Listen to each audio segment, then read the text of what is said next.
Hey, good evening, everybody, and welcome to episode 3 of Together We Serve. Today, I'm joined by Patrick Bennett. Patrick, how are you, sir? Good, good. How are you? Doing well, doing well. So, Pat, what made you decide to join the military? Um, it was kind of a semi sort of spur of the moment thing when was finishing up high school, was starting to finish up. All the recruiters were calling every branch, and it was always no, no, thank you, I'm not interested. No, thank you. But the Navy recruiter was very, I would say pushy, but he was persistent. Mhm. So I didn't have college on my radar, and I didn't really know what else I was going to do. I was just kind of living the moment senior year. So I said, okay, let me get this guy off my back. I'm going to go talk to him so he'll stop calling me. Well, he kind of sold me on it and sold my folks at the time because I was 17. So he had to sell them on it too.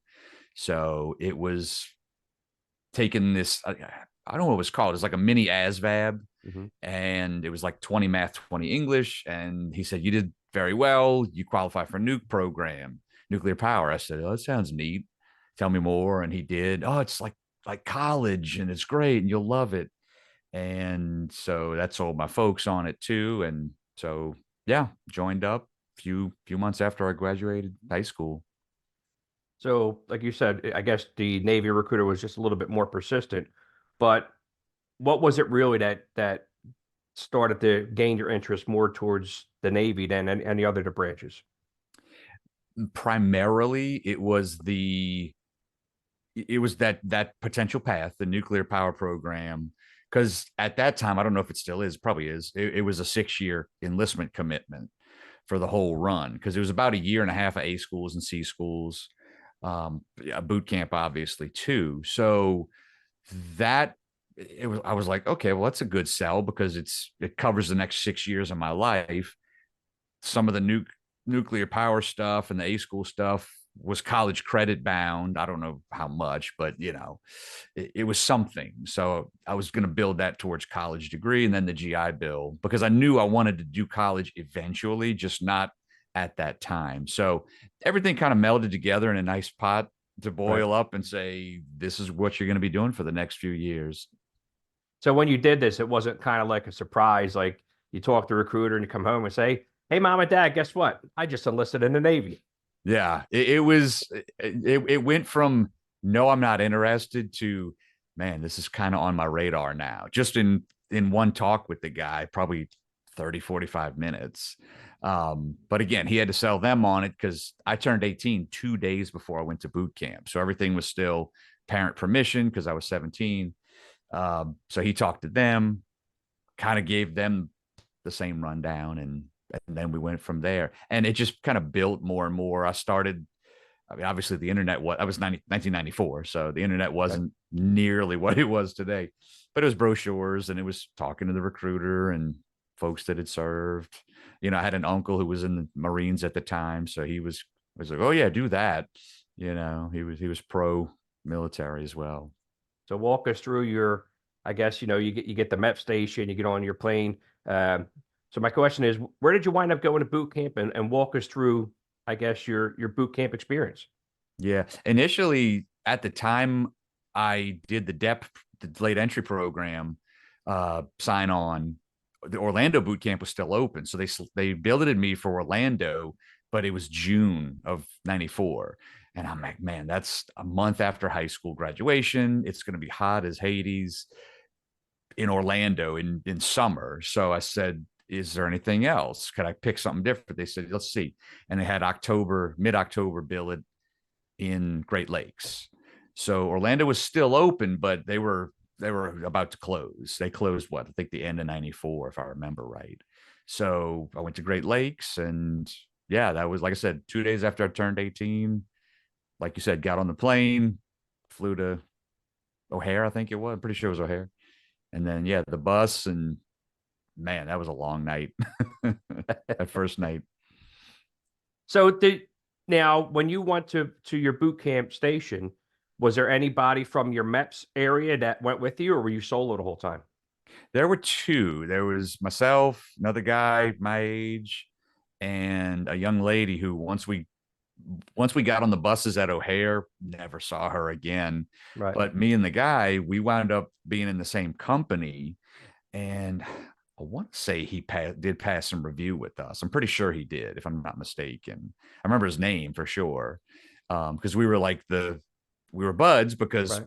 from the same area. So I don't know anybody else, that kind of thing.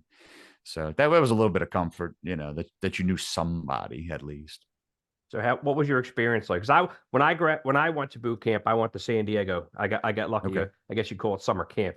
Yeah. So walk us through your experience at Chicago. It was good. I mean, at first, because it was mid-October, so the fall weather was really showing up. So, I mean, we were in, the Smurf sweats for at least a week and a half, if I remember right, maybe even two. But the weather was nice. It was warm days. It was cool nights. I'm in heaven because I'm from the South. So comparatively, the weather was nice, but it was also new. I mean, the first night, like I said, was because we got there at night, got to the in processing, and that was paperwork and Mhm. everything, all that, your analysis and the whole rigmarole. And so that was through the night. We didn't go to bed till I think 8 the next night. Oh wow. So yeah, it was just all night. And we stopped for chow. That was it. We stopped to eat. All right, back to it. Shots and medical and dental and all that. So that was a big eye opener. And learning the routine was like the biggest, whoa, this is for real kind of, on top of the PT and all the other stuff. But yeah, getting the routine. The one thing that came good to me, because I was in marching band in high school, so everybody else was like, left, right, no, you're doing it wrong. I'm just like, this isn't that hard. But I had I had marching band experience. So It's like everybody else. Every guy says that they get that left face, and then everybody right. starts going right, and you're like, fuck. Yep. And then the cadences, they were calling the cadences like, 1 2, and then they were skipping beats, and I'm like, Yeah. but I got the beat right away because it was, because I'm a drummer.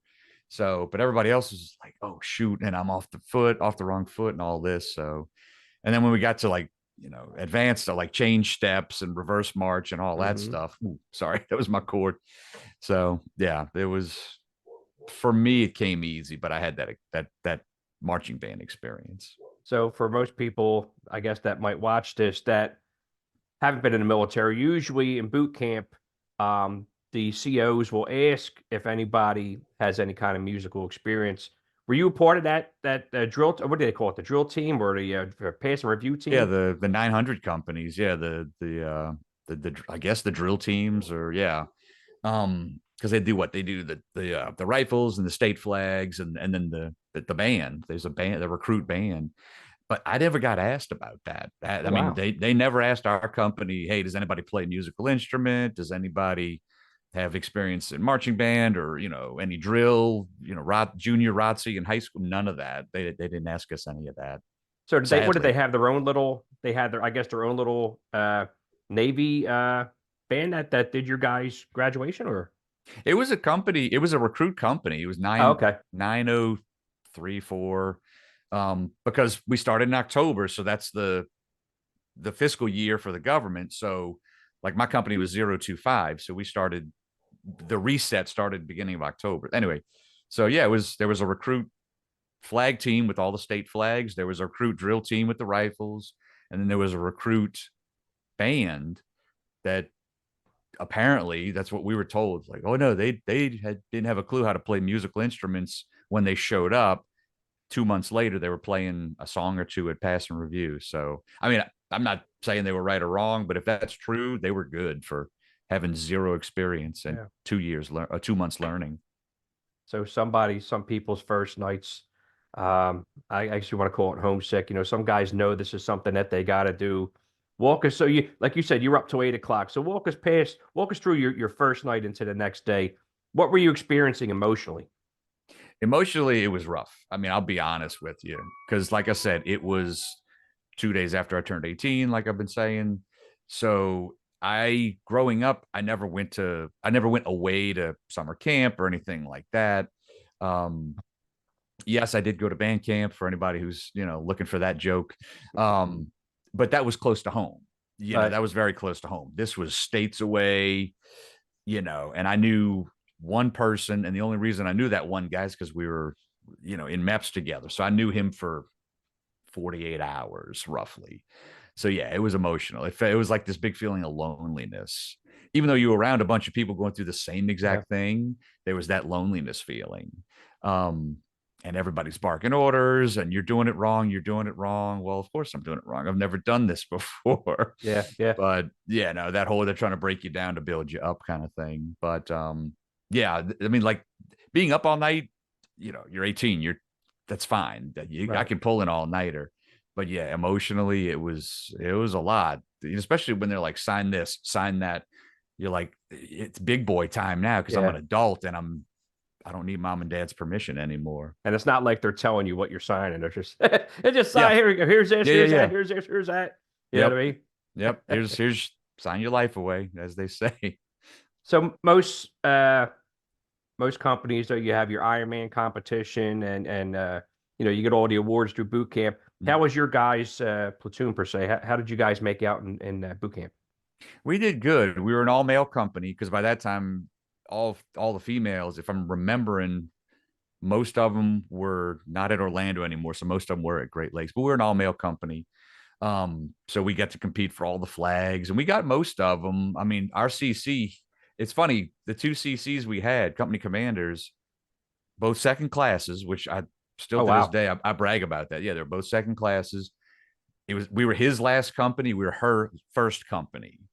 So that was cool. Also, he was a boiler tech. She was an AK, aviation storekeeper. But he really, really, really wanted us to be a Hall of Fame company, and he kind of nudged us on that a lot. We didn't make Hall of Fame, but we got every flag that we could get, except for the one with the Olympic rings. Mhm. I think that's for the athletic stuff. I mean, we competed and we placed or whatever, but we didn't win the flag. So, because I think that was per cycle. And back then there were, I mean, shoot, I think we graduated maybe a dozen companies. I watch passing reviews today and it's like, Yeah. they got half, maybe eight if they're lucky, which is still good, but not the numbers they used to have. But we did overall, we did. I was one of the stick men. I carried one of the flags when Hmm. we would march around base. I think I had the A. I forget what they all mean, but Right, it was right, cool to right. carry a flag. Yeah. And I did you did mention your rate. What was it that you did when you went to A school? Initially, it was the nuclear path. So they billeted me for machinist mate. So I finished. It's ironic. I finished Great Lakes, went to Orlando because NTC was still open at the time, and went to machinist mate A school, but it was an accelerated version for the nuclear background, and it was just the pace was too much for me. Yeah, Right. no. I mean, I was just fresh kid out of high school. These were getting to upper level college classes. So I couldn't hack it. I mean, I'm honest about that. It just, the pace was too much for me, failed out. And because they kept saying, well, if you don't get your grades up, you're going to go to the fleet. I'm like, I'm good with that. No, you don't understand. I'm going to go to the fleet anyway. It's the Navy, Exactly. your threats are empty to me. So failed out, got shipped to Mayport, Florida, Jacksonville area. Little guided missile frigate, which I loved. USS Boone, and that's where I was for 3.5 years till I finished my What my was the whole four number for the years. boom? 28 Oh, FFG 20. 28. Yeah, we were three in front of the Stark. Just for reference for those ship nerds out there. Yeah, yeah, yeah. Yeah, but we're a ship sister ship of the USS Stark and the McInerney as well. Very cool. So Yeah. you went from now, where did you wind up growing up at?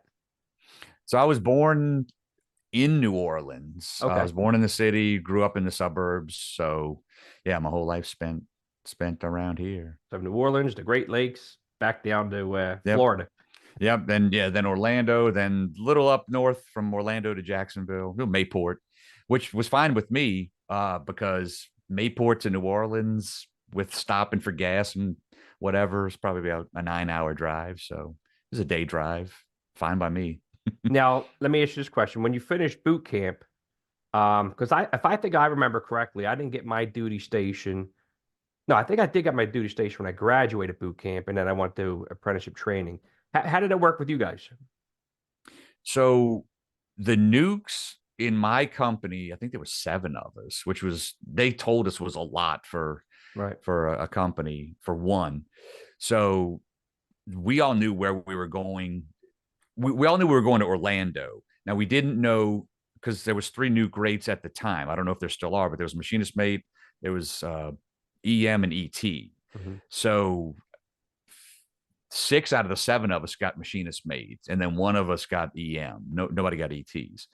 But we all went to Orlando, and we all had to do the A school thing. That was probably halfway through boot camp. You knew what rate you were going for A Right. school.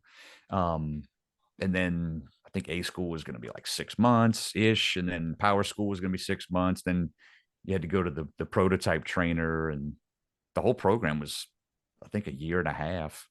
But because I failed out of the A school and I didn't take the next step and fail out of the Right. next power school, yeah, I didn't have to do that tack on extra 2 months.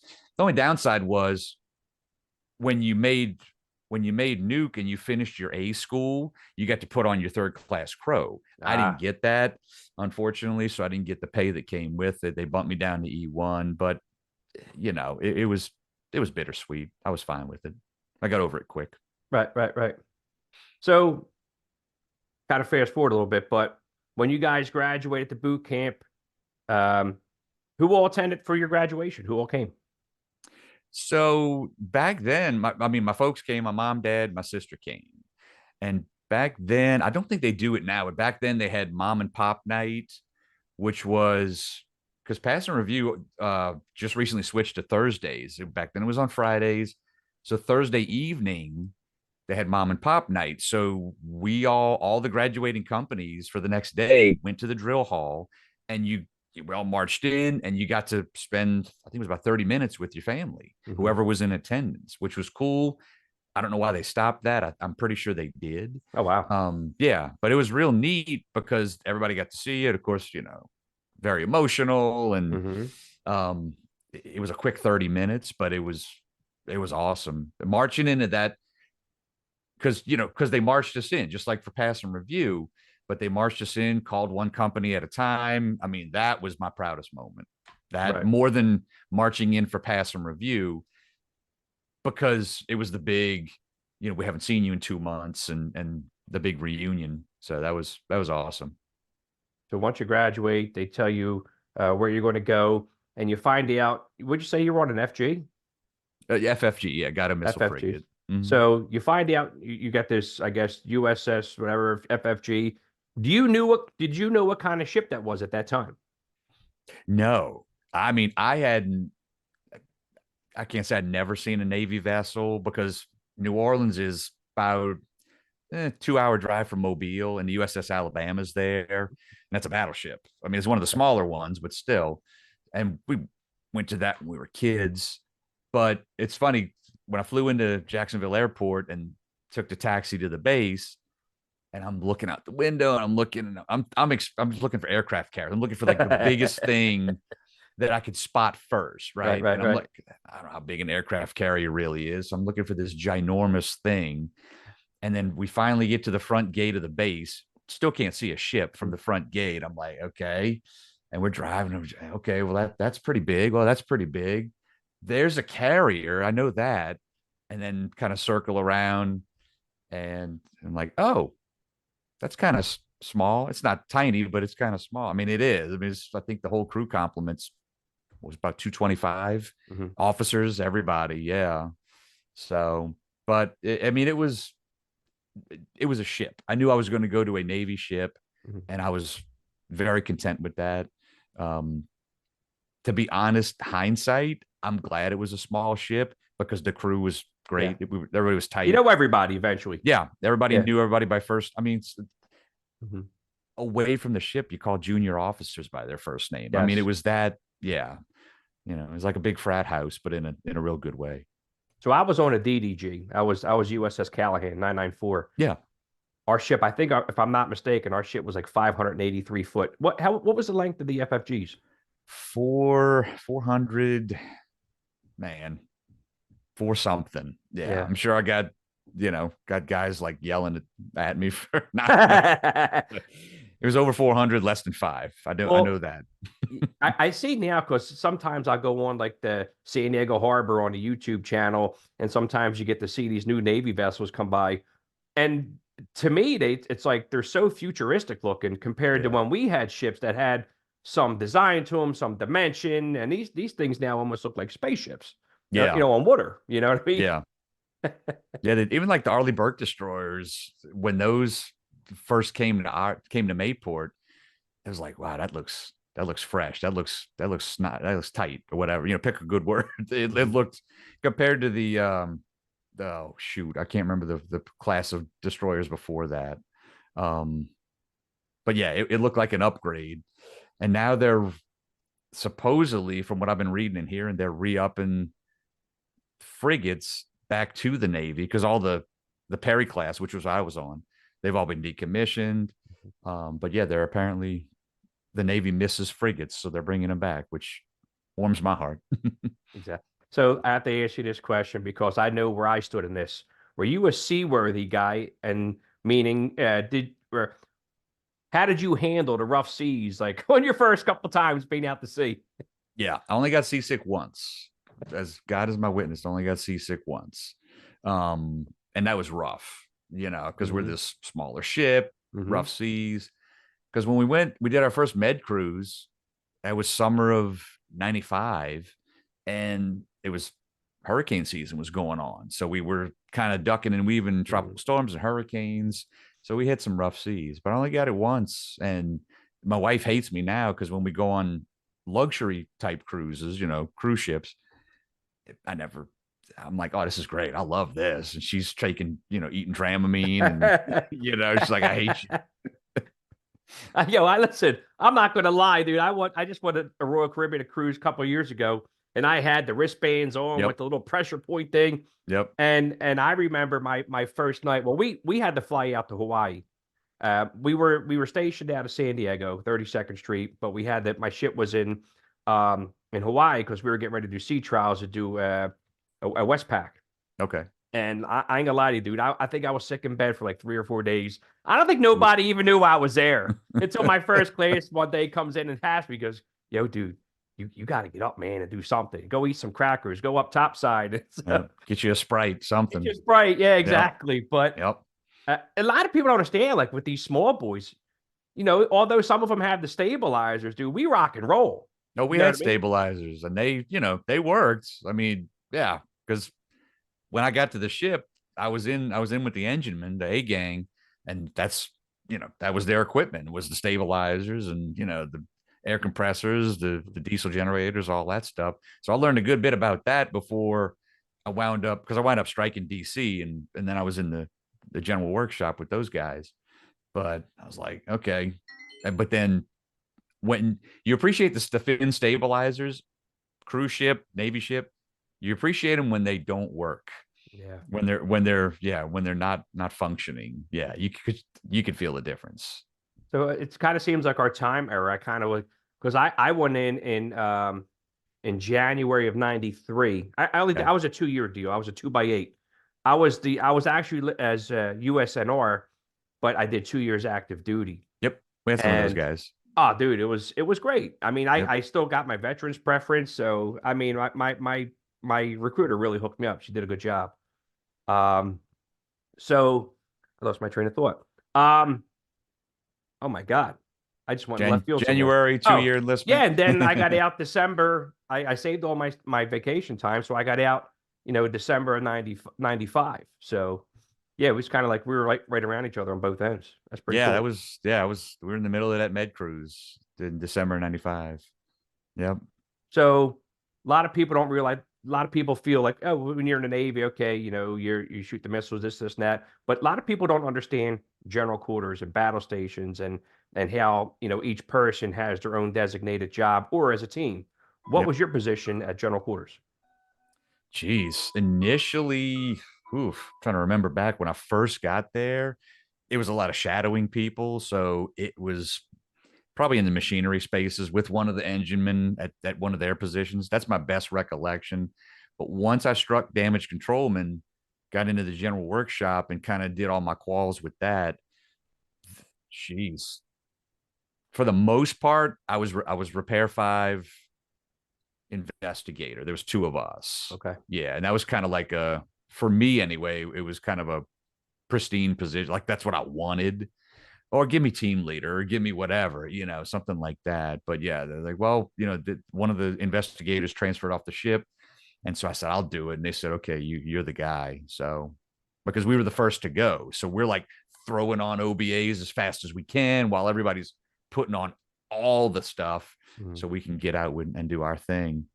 One of the funniest things besides watching everybody get their penicillin shot in boot camp Yeah. is Yeah. is Remember well, that? I was allergic to penicillin, so I got the pill, Oh, and you're lucky. I had to take the pill, and watching everybody, and they're trying to sit down and going, but your first time going to general quarters, just for training purposes, and you're out at sea. And I remember my first time, and again, I still wasn't doing all that great. I didn't have my sea legs with me. I just wasn't feeling well. Yeah. And you got your ensemble on, you got your mask, and you're not feeling well, and you start looking around and you're trying to see, okay, who's doing worse than me? Who's going to pew first? Yep. Well, we had a guy. He was a first class engineman. He'd been in 20 years. Mm-hmm. He still got seasick. I wouldn't say frequently, but regularly. I know it's kind of the same, but Mm-hmm. yeah, I was like, oh, you ain't looking so good. And I mean, yeah, yeah. He was kind of the measuring stick of how heavy of seas we were in. He's like, is he feeling okay? How's he doing? He's okay. He's like, oh, we're fine. Yeah, That's classic. That's yeah. classic. 20 So years. Yeah. so you got your duty station, you got your job, all this, your DC. Um, have you had to do any like because I did 6 months in the Persian Gulf. Did you have to do any tours anywhere or? We did the first med cruise, then we came back and did floating dry dock in Mm-hmm. Mayport, which was fine. It's home port. That's great. We had to live on the old berthen barge, which was, Mm-hmm. yeah, that was something else. Um, but everybody was happy because it didn't have the timer buttons on the showers, so we could, we were on No shore more water. Navy showers, right? Just Yeah, turn the shore water on. water. We're like, oh, we're taking Hollywood showers every Hollywood, night. yeah, Clay. Yeah, this is fine. We're taking Hollywood showers. So once we finished that, or maybe it was before, but we did Caribbean drug ops because we were a Florida-based ship. Okay. So Coast Guard detachment came on, and we did drug ops in the Caribbean for 2-3 months.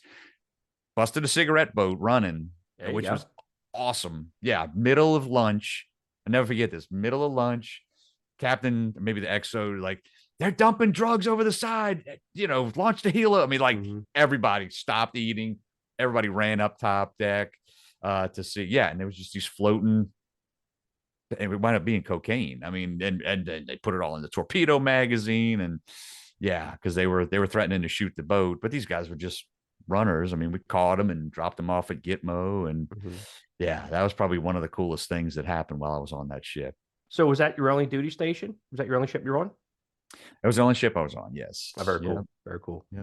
And a lot of people don't realize too, when you get lucky and you have that dry dock period, it's like a big party at that point. You know what I mean? You don't have to worry about going out to sea. If Yep. now we spent 6 months at the Best Western Hotel and Hotel Circle, San Diego. Okay. Did they put you guys up in a hotel as well? No, not to my Just the recollection. berth and barge? Yeah, and it was a real drag because part of the floating dry dock, they were redoing the mess decks, like literally the deck of the mess decks. Yeah. They were grinding it all down and doing a fresh job on it. Mm-hmm. So the galley was obviously shut down. So all meals for the entire floating dry dock, we had to take the ship's van over to the base galley, get pans of food for breakfast, lunch, and dinner, bring them back, Mm-hmm. set up in the helo because we had 2 helo hangars on the FFG, set up in the spare hangar, serve lunch. Everybody's eat. It was just very uh, primitive, plastic spoons and forks, knives, paper plates. So it was. It could have been better, especially with the berthen barge, but Yeah. you Yeah. know, Yeah. it like you said, to your point, we weren't out at sea. We were in home And port at you least. didn't have to worry about it. You got to stay home and be with your family if you were married at the time or just hang out with the guys and going out to Yep, party. exactly. So what was after when you were guys in dry dock, um I mean, did you guys, besides going to your birthing room, what was your guys' daily routine out there? And like the guys you hung out with, what you guys could do? Yeah, at that time, I mean, I was single, not married. I've got kids now, but not at the time. But I mean, a lot of it. I mean, in Mayport, I mean, probably like most other Navy towns. The strip leading to the base was bars and tattoo parlors and more bars and more than used car dealers and all that. But we'd go Yeah. to the base bar a lot because they had a lot of theme nights. Um, so it was a place to meet other people. It was a place to meet people of the opposite sex, obviously. Mhm. Um, For better well, terms. they're on ships too, Yeah, so yeah, yeah, hey, yeah. they got to have free time too. So uh yeah, I mean, what else? Our ship had a softball team, so we'd go Mhm. to those games, just anything. I mean, Mhm. just get me off the ship, you know. I mean, because at the time I was still living on the ship, living in the berthing barge, so living at work gets old after a while. So when you're at sea, it's different, obviously. But when you're in home port, yeah, Jacksonville had a nice mall at the time. I know that's a dated sentence, but yeah, let's go to the mall and you know just those kinds of things. Do you still keep in contact with any of the guys you serve with? Quite a few, yeah. Facebook, social media is a magical thing, um, and they'll do a reunion every handful of years, like the guys that served in that like mid '90s time frame. Mhm. Um, yeah, I think we're about due for another one. Because they decommissioned the ship in 2012. I went to that, so that was like a little mini reunion. And then they've done a couple reunions since then. But yeah, social media and texts and emails and technology can be Yeah, a beautiful thing. Yeah, to keep in it, touch with folks. absolutely was. Is there anybody you want to give a shout out to? Oh man, it's too many names. I'm sure. Yeah, but I don't know. Too many names. Love all those You don't want to guys. leave anybody out. I mean, even if we didn't get along at the time, I mean, from deepest of my heart, love every damn one of them, Yeah. just because we went through that together, that Hmm. time serving on that ship. I mean, because, I'm sad to say, but they took her out and sunk her year before last. Yeah. Used her for target practice off the coast of Scotland. And there was a lot of guys I served with. That was sad. That was rough to watch. They had video of it online. So, Yeah. and it was home away from home for 3.5 years. So, Guys are not to, family, man. I Family, was about to brothers. say, not to sound cheesy, but yeah, you're family, and that's why you call each other brothers and sisters Yeah. when you serve, even if it's a different branch. It's still at its core, the military is one big family. Yeah.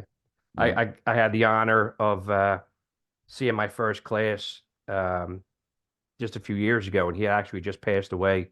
Mm. I knew he had PTSD. I didn't want to question too much of how he passed, but and just to say, hey, I just want to thank you for, getting me through my years of service and being there and guiding me as a young, sailor and so forth. And it's really heartwarming. Yeah. Oh no, I totally agree. Yeah, it's like, I mean, there's a guy that comes to mind. He was the division officer for the general workshop. A guy named Dan Bessie, if I remember his name right. Super nice guy. I think he was an academy grad. And he passed away probably 20 years ago. Young guy. He was in his early 30s when he passed. But, he was, and there was a lot of leaders that I had that were amazing guys. And even, a few ladies, while I was, in between duty stations or whatever, that I had to answer to. But yeah, guys like that pass on, to your point, it's like, man, even though it might have been something small, insignificant Mhm. at the time, through the grand scheme, you're like, I'm glad I knew that person. I'm Yeah. glad we served together. Yep. Yep. Yep. 100%. Yep. Pat, listen, I want to thank you for taking time hanging out. I think this is a great series, my third episode. And if you talk to any of your guys on the phone, just let them know, hey, if they want to come and share their stories, everybody's got their own. And I think this is a great way to honor a lot of guys who served every branch and get to share their story. Because, like I said, a lot of these guys, are passing away, and there's some really good stories out there to be told. Absolutely. Yeah. No, I'm glad I could do it, man. It was fun. Absolutely. Pat, it was great meeting you. And yeah, we'll have this uploaded. And for anybody out there, if you guys want to take some time out of your day and share your story about being in the service, Together We Served is a great YouTube series, and I'm looking forward to having everybody there. Pat, you take care, buddy, and have a great summer and stay in touch. Yeah, man. Thank you so much. Take Yep. care. Take care, bro.